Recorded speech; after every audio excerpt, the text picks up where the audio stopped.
뱅앤올룹슨이라고 하는 회사가 있습니다. 주로 스피커를 많이 만드는 회사고요. 이어폰 같은 음향 기기도 만들고 가전제품도 만드는 그런 회사인데 아주 뛰어난 품질로 고가의 브랜드로 명품을 만들기로 유명한 그런 회사예요. 전통도 80년이 넘는 아주 내실 있는 그런 회사입니다. 그리고 특별히 말씀드린 것처럼 이 회사는 스피커의 음질이 좋기로 굉장히 유명해요. 일반적으로 스피커라고 하면 어떤 룸에 어떤 가구들이 배치됐거나 하면 그 배치된 그런 위치나 방의 규모나에 따라서 스피커가 잘 들리는 곳이 따로 있고 음질이 군데군데 바뀝니다. 이런 문제를 해결하기 위해서 이 회사에서는 수없이 끊임없이 연구와 품질 개발 등을 비롯해 가지고 만족할 만한 성과를 얻어내는 그렇게 아주 명품을 만들어내는 회사로 아주 유명해요. 이렇게 좋은 제품이 나오기까지는 품질 검사가 굉장히 까다로운데, 예를 들면 리모컨 하나를 이제 품질 검사에 통과시키려고 할 때는 손에 로션을 잔뜩 묻히거나 아니면 물에 젖은 손으로 버튼을 3,000번 이상 눌러가지고 하자가 없으면 그때 제품이 출시되는 거예요.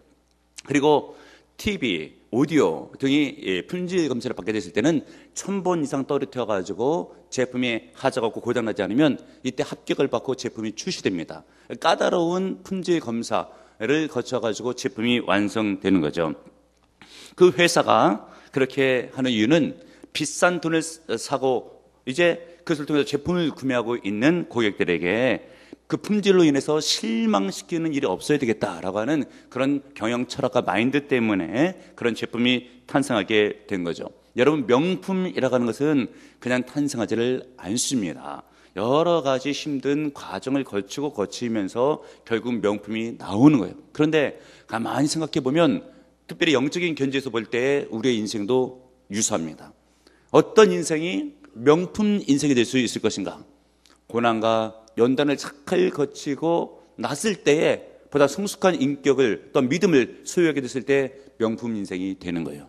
이런 의미에서 만약에 내 인생에 고난이 있다라고 한다면은 하나님께서 내 인생을 명품 인생으로 만들기 위해서 연단시키고 계시는 중이시구나 라고 믿으시는 여러분들 되시길 바랍니다. 미국의 유명한 빌리 그레엄 목사님의 말씀이에요. 훌륭한 믿음을 가진 사람은 반드시 많은 고난을 겪고 일어난 사람이다. 여러분, 맞는 말씀입니다. 우리 주변의 신앙생활을 잘 하시는 분들을 보게 되면 그냥 평이한 평탄한 인생을 살아오신 분들보다는 뭔가 죽을 고비를 한번 만났다가 다시 살아나는 그런 새로운 인생이 되게 됐을 때 이런 분들의 믿음이 뜨겁고 신앙이 좋습니다. 이런 의미에서 여러분, 고난이 있게 됐을 때 믿음이 자랄 수 있는, 믿음이 성장할 수 있는 복된 계기다라고 믿고 감사하시는 여러분들 되시길 바랍니다. 특별히 오늘 성경 본문에 있어서는 고난 가운데 있는 한 지체에게 주님께서 다가가 주시면서 그 인생을 새롭게 바꿔주시는 큰 은혜를 부어주시는 장면이 소개되고 있습니다. 우리 예수님께서 갈릴리에서 사역하시다가 어느 날은 나인성이라고 하는 지방에 들어가셨어요. 그런데 장래 행렬이 지나가는데 보니까 맨 끝에 있는 여인이 울면서 오는데, 이 여인은 과거에 남편이 이미 세상을 떠났던, 그런데 지금은 또 독자 아들이 하나 있었는데 그 아들마저 세상을 떠나서 장례식을 치르고 있었던 여인이니까 얼마나 슬픈 가운데 이 장례 행렬이 지나갈 때 그 여인의 슬픔이 크겠습니까? 그때 우리 주님께서 다가가시면서 그 여인에게 하시는 말씀이 울지 마라 라고 말씀하시고 관에 손을 대시고 청년아 일어나라 말씀하시며 그 청년이 일어나게 됐을 때 그 청년을 어미 품에 안겼던 일이 오늘 성경 본문에 기록되고 있습니다. 여기서 알 수 있는 영적 진리는 무엇이겠습니까? 우리의 하나님은 우리가 힘들고 어려울 때 나를 찾아오셔서 나에게 은혜를 베풀어 주시고 내 문제를 해결시켜 주시는 그런 하나님이신 줄 믿으시는 여러분들 되시길 바랍니다. 그러므로 여러분, 우리가 왜 고난 가운데서 소망을 가질 수가 있겠습니까? 그것은 우리 하나님께서 고난 중에 있는 성도를 만나 주시기 때문입니다. 11절 이하에 있는 말씀을 보세요.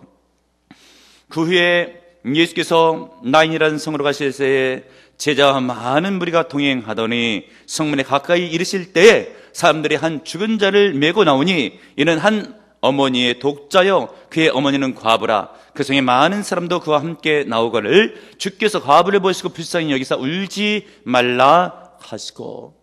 우리가 읽었던 본문에 있는 내용처럼 우리 예수님께서 나인성에 가셔서 장례 행렬을 보셨죠. 그리고 독자만 있었는데 그 아들이 죽게 되었을 때에 그 과부를 보신 거예요. 말씀드린 것처럼 여러분, 과부는 남편이 먼저 세상을 떠났어요. 유대 사회에 있어서 당시의 이 남자의 역할은 어마어마하게 커요. 그렇기 때문에 남편을 먼저 세상을 떠나버리고 나면 여성 홀로 살기 힘든 그런 시대였어요. 그런 가운데서 얼마나 많은 통곡과 눈물과 슬픔 가운데 이 연이 있었겠습니까? 그리고 얼마 지나지 않아서 하나밖에 없는 독자 아들도 이 조금만 더 크면 의지할 만할 텐데 이 아들이 세상을 떠나갔으니 또 어찐데 덮친 격으로 슬픔이 커서 수많은 눈물을 흘리면서 통곡을 하고 장례식을 맞고 있는 거예요. 오늘 성경 본문을 보게 됐을 때 이 과부의 모습이 오늘날 현대를 살아가고 있는 우리들의 모습은 아닌가라고 한번 생각해 볼 수가 있습니다. 나에게 힘이 되었던 남편이 오늘 성경 본문에 떠나갔죠. 힘이 되줄 만한 자식도 세상을 떠나갔죠. 우리 인생을 살다가 보면은 나에게 힘이 되었던 사람이 하나 둘씩 떠나갈 때가 있습니다. 그것이 부모일 수도 있고 가족일 수도 있고 친구일 수도 있어요. 사람뿐만이 아니고 힘이 되었던 것들 가운데서 하나 둘씩 세상을 떠나가고 내 주변에서 사라질 때가 있습니다. 내 형편이 좋게 됐을 때는요, 사람들도 많이 붙어요. 그런데 내가 힘들어지게 되면 가까운 사람도 떠나갑니다. 이것이 세상 지사, 그 인생들의 패턴이라고 할 수가 있죠. 손에 날려가는 장소에 사람들이 안 옵니다. 피곤한 장소에 사람들이 안 와요. 뭔가 먹을 것이 있고 뭔가 도움을 받고 혜택이 있고 분위기 좋은 거, 이런 곳에 사람이 몰리게 되어 있어요. 안타까운 그런 현실이죠. 그런데 우리 하나님은 다르셔요. 우리 하나님께서는 힘들고 어려운 자, 없고 업신여김을 당하는 자, 그런 자에게 가까이 다가오시는 사랑의 주님이신 줄을 믿으시는 여러분들 되시길 바랍니다. 성경에 보게 되면 우리 하나님의 그런 사랑의 모습들이 여러 군데 기록되어 있습니다. 구약에도 기록되고요, 신약에도 기록되어 있습니다. 특별히 구약에 보게 되면 객, 고와 가부, 스스로 생활을 해나가지 못하는 그런 대상자들이잖아요. 그들을 두고 우리 주님께서 뭐라 말씀하십니까? 신명기 14장 29절 중반절, 객과 및 고아와 가부들로 와서 먹어 배부르게 하라. 그러면 내 하나님 여호와께서 내 손으로 하는 범사에 내게 복을 주시리라. 주변에 힘든 처가 있으면 도와주려고 하는 하나님의 말씀이에요. 하나님의 사랑이 담긴 그런 말씀이시죠. 신약도 마찬가지예요. 신약 성경에 보게 되면 특별히 요한복음 11장에 여러분, 나사로가 죽잖아요. 그랬을 때 그의 누이였던 마르다하고 마리아가 힘든 중에 있을 때 주께서 찾아가시고 위로해 주시잖아요. 내 오라비가 다시 살리라 라고 하시면서 죽은 나사로를 살려주게 됐을 때에 그 집안에 기쁨이 넘쳤습니다. 주님의 은혜가 임하게 된 거예요. 여러분, 우리가 인생을 살아가면서 힘들고 어려울 때에 내 속사정을 누가 알지 못해 주는 바로 그때에, 내가 홀로 방 한 구석에서 흐느껴 울고 있는 바로 그때에, 남들은 몰라주고 남들은 안 찾아와도 우리 주께서 보고 계시고 우리 주님께서 관심을 가져주시고 여러분을 찾아오시는 주님이신 줄 믿으시는 여러분들 되시길 바랍니다. 존 밀턴의 말씀입니다. 가장 많이 고난을 당한 사람이 가장 많은 영광을 누리고 가장 위험한 곳을 통과한 사람에게 큰 승리가 주어준다. 맞는 말씀입니다. 우리 주님께서 성도에게 은혜를 주시고 크게 들어쓰려고 한다면 고난을 주셔요. 그러나 내버려두지 않고 찾아가 주십니다. 이런 과정을 통해서 성도의 믿음은 성장하고 인생은 승리하게 되어 있는 거예요. 루터의 말씀이에요.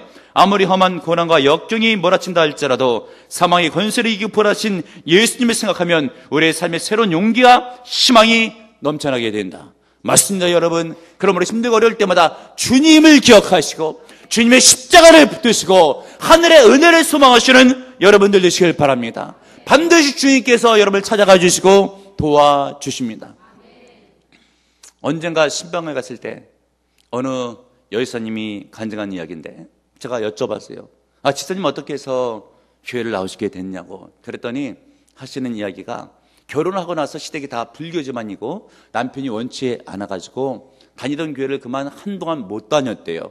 그러던 어느 날인가에 꿈을 꿨는데 자기가 그때 실제로도 임신을 하고 있었는데 꿈속에서도 임신을 하고 있더래요. 주변에 그런데 많은 귀신들이 둘러 진을 치고 있는데 그 귀신들의 배도 애를 베가지고 잔뜩 불러왔다는 거예요. 놀라서 깨보니까 꿈이더래요. 얼마나 무섭든지 하나님을 만나야 되겠더래요. 교회를 가야지 살 것 같대요. 그래서 남편한테 이야기를 했대요. 나는 이제 당신이 막아도 교회 갈 거고, 나 무서워 죽겠다고, 내가 살려면 교회를 나가야 되겠다고 했더니 그제서야 남편이 막지를 못하더래요. 그래서 교회를 오랜만에 와서 예배를 드리는데 꿈으로 인해서 얼마나 무서웠겠습니까? 주님께서 평안을 주시니까 위로가 넘치고, 그리고 잘 출산을 하고 그렇게 하면서 교회를 다니게 되었다고 하는 간증을 들은 적이 있습니다. 여러분, 우리 주님께서는요, 힘들고 어려울 때 여러분에게 평강을 주시는 하나님, 은혜를 주시는 하나님, 능력을 주시는 하나님이신 이름을 믿으시는 여러분들 되시기를 바랍니다. 그러면 여러분, 우리가 힘들고 어려울 때 인생들을 찾아가면서 힘있는 사람을 생각하면서 도와달라고 할 것이 아니라 천지를 만드신, 전능하신, 나를 사랑하시는, 나를 구원하시는 그 하나님을 찾아야 될 줄을 믿으시는 여러분들 되시길 바랍니다. 또 우리가 고난 가운데서 소망을 가져야 되는 이유가 있는데 과연 무엇이겠습니까? 그것은 고난당해 있는 성도를 불쌍히 여기시는 분이 우리 하나님이셔요. 여러분 13절을 보시길 바랍니다. 주께서 과부를 보시고 불쌍히 여기사 울지 말라 하시고, 주님께서 과부를 어떻게 여기셨대요? 불쌍히 여기사. 이 과부의 처지가 얼마나 힘들겠어요? 남편 잃고 자식 잃고 눈물로 세월을 보내고 있는데 누가 돌아보지도 않고 알아주지도 않고 슬픈 가슴 홀로 안고 인생을 살아가고 있잖아요. 눈물로 밥을 삼아 먹을 정도로 정말 힘든 인생이었죠. 근데 이 과부를 돌아본 분이 계시죠. 누구십니까? 우리 예수님.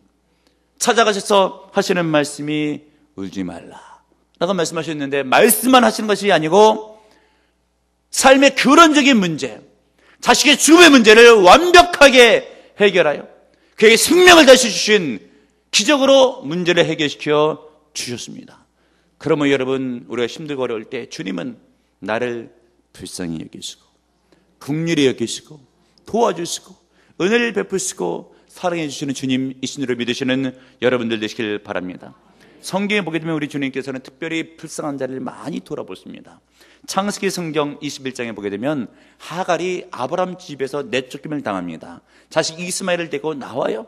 들판에서 헤매다가 마실물이 없어서 목이 가래 죽을 지경에 있게 됐을 때 부르짖어 간구하죠. 죽게 생겼다고. 그때 하나님께서 천사를 보내시고 영안을 여시고 샘물을 터쳐서 그 물을 먹게 하시고 복을 내려주심으로 하갈이 큰 은혜를 받습니다. 우리 주님께서는 이렇게 불쌍한 처지에 있는 사람을 돌아보시는 하나님이세요. 신약 성경에 있어서도 예수님이 어떤 행정이 기록되고 있는가? 마태복음 14장 14절, 예수께서 나와서 큰 무리를 보시고 불쌍히 여기사 그 중에 있는 병자를 고쳐 주시니라. 우리 주님께서 예수님 앞에 나오는 큰 무리들을 보시고 불쌍히 여기셨어요. 특별히 그 가운데 더 힘든 병자들을 주님께서 특별히 고쳐 주셨죠. 오늘날 이 시대도 마찬가지예요. 특별히 힘든 지경에 있는 성도들, 주님께서 관심 있게 보십니다. 남들은 내 아픔을 몰라요. 내 슬픔을 몰라요. 그러나 주께서는 그것을 아시고, 왜 울고 있느냐? 울지 말라. 왜 좌절하고 절망하고 있느냐? 힘을 내고 용기를 내라. 주님의 말씀입니다. 우리 주님은 여러분을 불쌍히 여기시는 주님이세요. 특별히 병든 자, 고통당하는 자, 불행한 자, 가난한 자에게 은혜를 베풀어 주시는데, 불쌍히 여겨주시는데, 이 불쌍히 여기신다는 말씀은 자비와 긍휼과 은혜와 사랑을 부어준다는 그런 말씀이에요.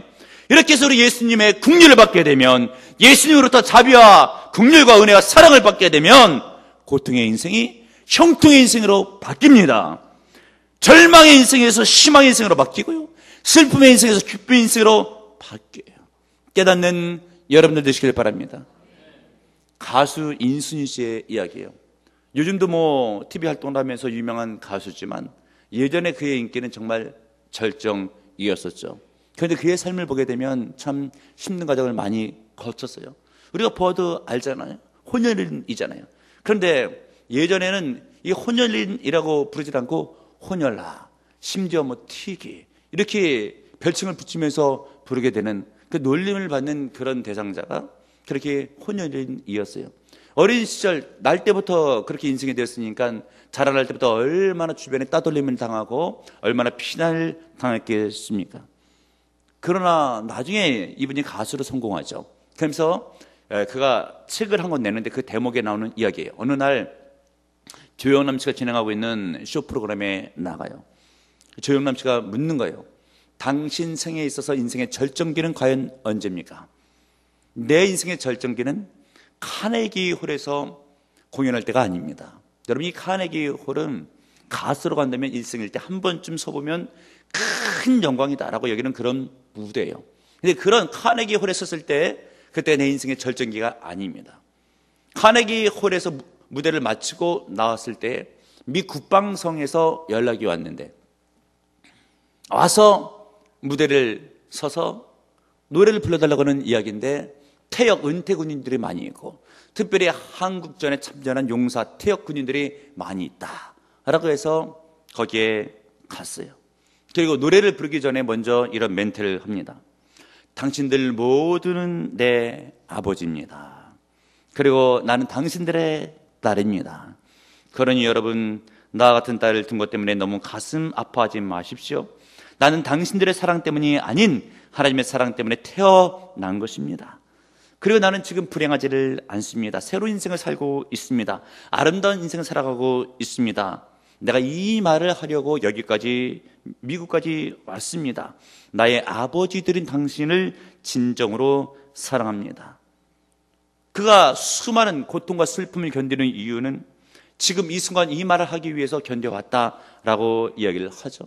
근데 여러분 가만히 생각해 보십시오. 그는 출생하게 됐을 때부터 누가 혼혈인으로 태어나고 싶어서 태어났습니까? 그러니까 그는 어찌 보면 태어나면서부터 자기 인생을 원망할 수도 있어요. 원치 않은 그런 인생으로 태어났잖아요. 부모를 원망할 수도 있어요. 부모가 낳았잖아요. 심지어 하나님께 대해서 항변할 말도 많이 있습니다. 근데 그가 그렇게 말하지 않고 이런 고백을 해요. 내가 새로운 인생을 살아가게 될 수 있었던 것은 다름이 아닌 하나님의 사랑 때문이었습니다. 하나님의 사랑이 내 인생을 새롭게 했고 내 힘든 각을 다 잊게 했습니다. 여러분, 우리가 인생을 살다가 보면 다 잊고 싶은 그런 뼈아픈 과거가 있을 수가 있습니다. 그리고 삶의 자리가 너무 힘들어서 시편 기자의 고백처럼 날개가 달렸다고 한다면 홀홀 날아서 다른 곳으로 날아가고 싶은 그런 인생을 살아갈 때가 있어요. 앞날에 희망이 없을 때가 있어요. 미래가 불투명할 때가 있어요. 아무리 발버둥쳐도 현실을 벗어나지 못하는 그런 때가 있습니다.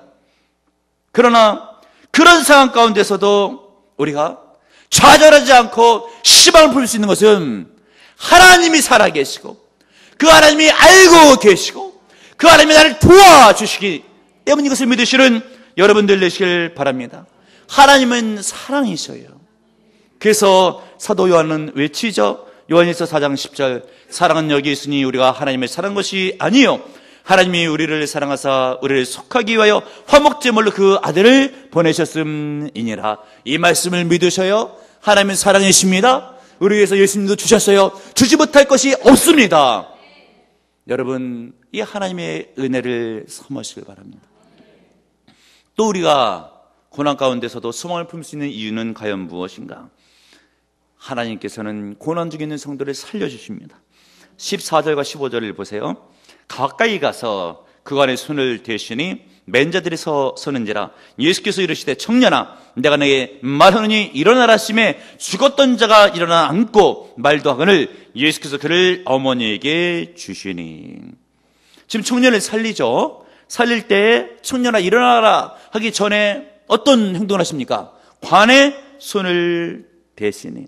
여러분, 이 유대 사회, 유대 문화, 특별히 율법을 아는 사람들은 이 예수님의 행동이 천지개벽할 만한 그런 행동이에요.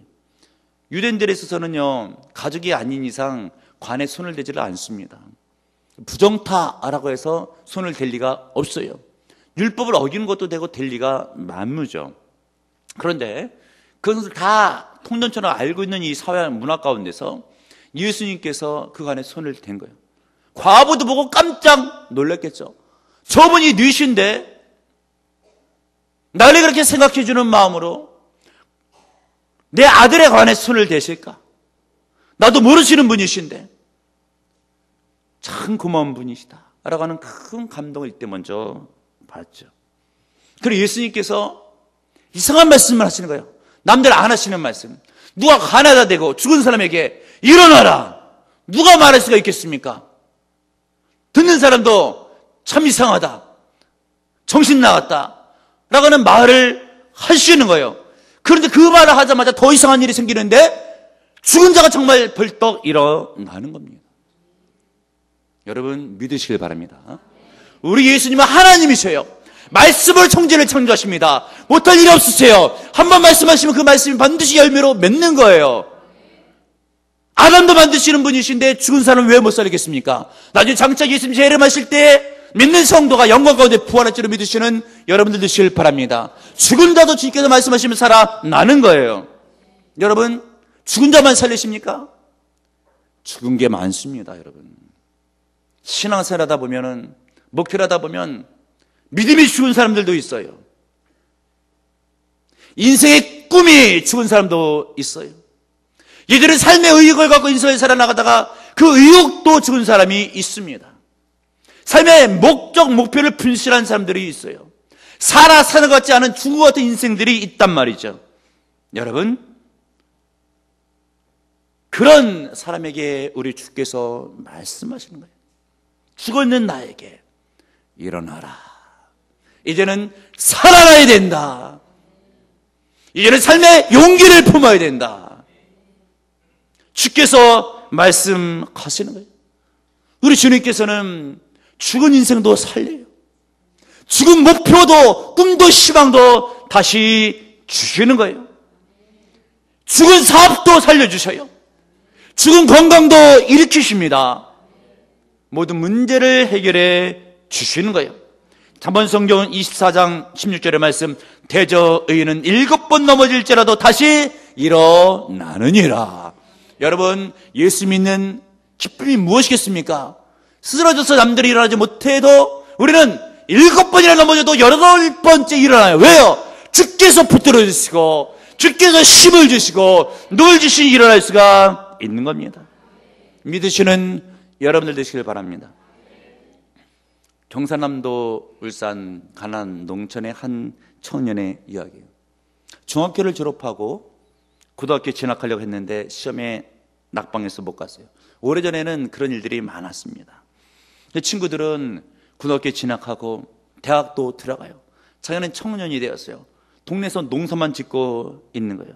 드는 생각에 내 인생은 시골에서 농사만 이렇게 짓다가 이대로 끝내 그냥 지나가고야 마는구나 알아가면서 절망, 좌절, 푸념 이런 것만 갖고 인생을 살고 있었습니다. 그런데 누군가가 전도를 했어요. 교회 다니자고 돈들을 받고 교회 나갔어요. 하나님의 말씀을 들어요. 믿음이 생겨나요. 기도도 해요. 그때 이런 기도를 하는 거예요. 하나님 나에게 믿음을 주셨으니 이제 내 인생의 꿈도 허락해 주옵소서. 남들처럼 다시 공부할 수 있는 길을 열어 주옵소서. 농사를 지면서 밤에 독학으로 공부를 해요. 늦깎이로 농업고등학교에 진학을 하고요. 농업대학교도 진학하고 졸업을 해요. 그리고 하와이까지 가서 유학을 갔다 옵니다. 거기서 박사학위를 받았어요. 그리고 아프리카의 식량 문제 심각하잖아요.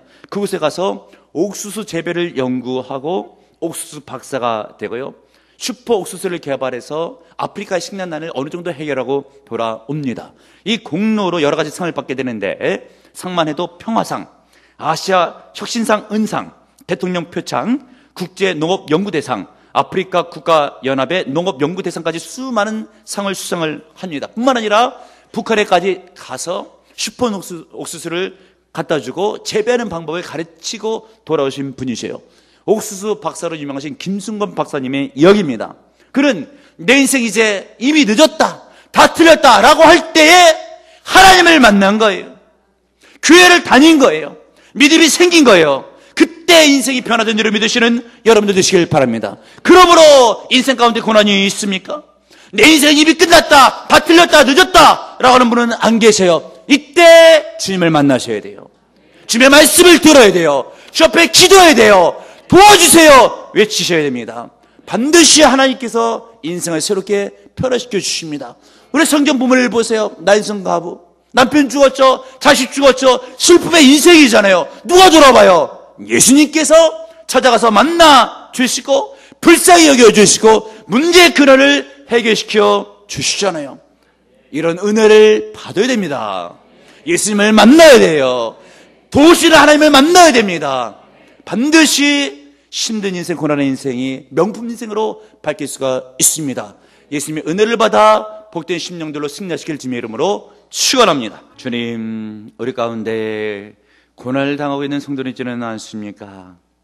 남이 알지 못하는 고통을 가슴에 홀로 담고 사는 인생은 있지는 않습니까? 주님, 힘을 써도 안 되고 용을 써도 안 되고, 아버지 하나님, 정말 벽에 막힌 것 같은, 앞에 담이 있는 것 같은 그런 인생을 살아가고 있는 성도는 있지는 않습니까? 이제 포기하고 싶고 이제 이미 늦었구나, 틀렸구나 라고 생각하는 성도는 있지는 않습니까? 그러나 살아계신 하나님께서 계시고 사랑의 주님이 계시니 찾아가 주시고 만나 주시고 불쌍히 여기시고 도와주심으로 죽은 인생을 살아나게 하시고 문제를 해결받게 하시고 주님께 역사해 주실 때 성령을 받으며 은혜를 받으며 다시 한번 분연히 일어나 용기를 얻고 힘을 내 승리하는 인생이 될 수 있도록 주님께서 복을 내려 주옵소서. 그로 말미암아 경제적 문제도 해결받게 하시고 건강의 문제도 해결받게 하시고 생업의 문제도 해결받게 하시고 영적인 문제도 해결받게 하시고 정신적인 마음의 문제도 해결받게 하시고 영육은 강건하며 가정은 복되며 생업은 일어나며 믿음은 충만하게 하소서. 예수님의 이름으로 기도합나이다. 아멘.